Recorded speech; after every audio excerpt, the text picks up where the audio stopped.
नमस्कार. आज आपण कालाष्टमी म्हणजेच कालभैरव जयंती निमित्त कालभैरव उत्पत्ती कशी झाली याची कथा जाणून घेऊया. शिवपुराणानुसार एके दिवशी भगवान विष्णूंनी ब्रह्माजींना विचारले की ब्रह्मांडाचा सर्वात श्रेष्ठ रचनाकार कोण आहे.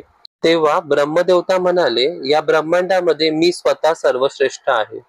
ब्रह्माजींच्या या शब्दांमध्ये भगवान विष्णूंना अहंकार भरलेला दिसला. यावर भगवान विष्णूंना क्रोध आला व ते म्हणाले, या ब्रह्मांडाची रचना तुम्ही माझ्या आज्ञेवरूनच केलेली आहे. यावर जास्त न बोलता ते दोघे 4 वेदांकडे गेले व आपल्या प्रश्नाचं उत्तर शोधू लागले. ते वेदांना विचारू लागले, सर्वश्रेष्ठ कोण आहे. यावर ऋग्वेद म्हणाले, शिव सर्वश्रेष्ठ आहे, सर्व शक्तिमान आहे, सर्व जीव जंतू त्याच्यात सामावलेले आहेत. त्यानंतर यजुर्वेद म्हणाले, यज्ञाद्वारे आपण ज्यांना पुजतो तेच सर्वश्रेष्ठ आहे आणि ते भगवान शंकराशिवाय कोणी नाही. नंतर सामवेद म्हणाले, विविध साधक आणि योगी ज्यांची आराधना करतात तो सर्वश्रेष्ठ आहे. जे पूर्ण विश्वाला नियंत्रित करतात तो त्र्यंबकम भगवान शंकर आहे.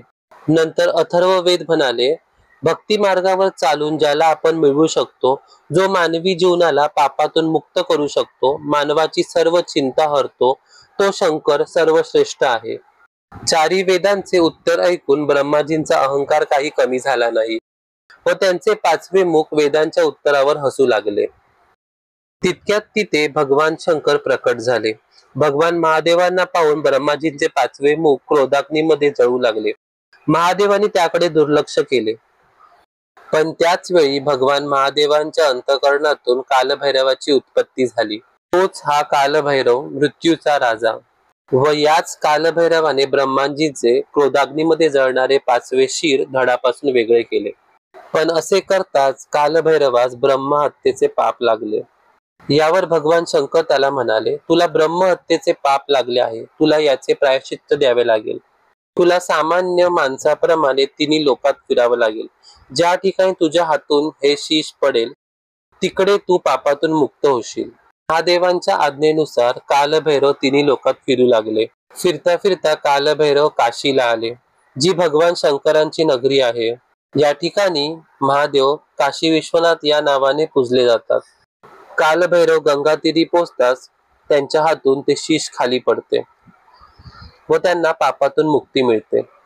व त्यानंतर तिकडे महादेव प्रकट झाले. कालभैरवला तिकडे थांबून तप करण्याचा आदेश दिला व आशीर्वाद दिला की तू या नगरीचा कोतवाल म्हणून ओळखला जाशील व याच रूपात तुझी वर्षानुवर्ष पूजा होईल. ज्या ठिकाणी कालभैरव तपाला बसले तिकडे त्यांचे मंदिर स्थापित करण्यात आले. लोकांची अशी मान्यता आहे की काशी विश्वनाथजींचे दर्शन घेतल्यानंतर भैरव बाबांचे दर्शन घेतले तरच यात्रा पूर्ण होते. ज्या ठिकाणी ब्रह्माजींचे शीश पडले त्या ठिकाणाला कपालमोचन तीर्थ म्हटले जाते. तर ही आहे कालभैरव उत्पत्तीची कथा. व्हिडिओ आवडल्यास लाईक करा, शेअर करा. चॅनलवर नवीन असाल तर चॅनलला सबस्क्राईब करा, बेल आयकॉनला प्रेस करा. धन्यवाद.